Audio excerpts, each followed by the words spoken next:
用到了双密度中底，脚感调教的更加软弹的。这次的火鸟5貌似有点不太一样。Hello， 大家好，这里是路火，今天的实测分享来自索康尼的火鸟5，来聊一下我的个人感受。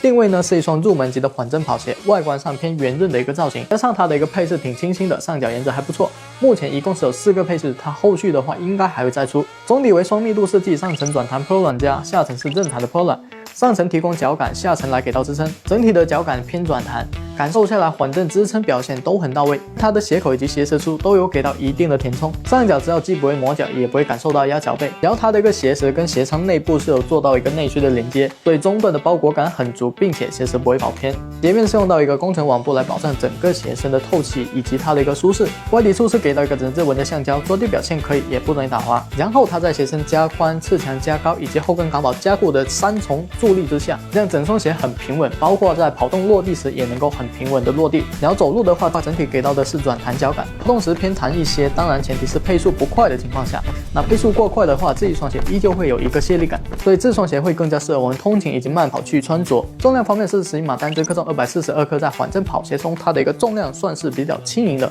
整体感受起来，这一双鞋就比较适合那些追求稳阵以及支撑的朋友们，日常的通勤包括慢跑都能够去穿着的一双入门级跑鞋。脚码数方面的话，大家可以按正常尺码去选，然后是宽脚以及高脚位的话，记得一定要买大一码。那相比起火鸟式，它就是更加的轻盈，并且脚感更加的软弹一些，这就是它的一个升级点。如果近期想要挑选一双入门级的缓震跑鞋，那么火鸟5会是一个不错的一个选择。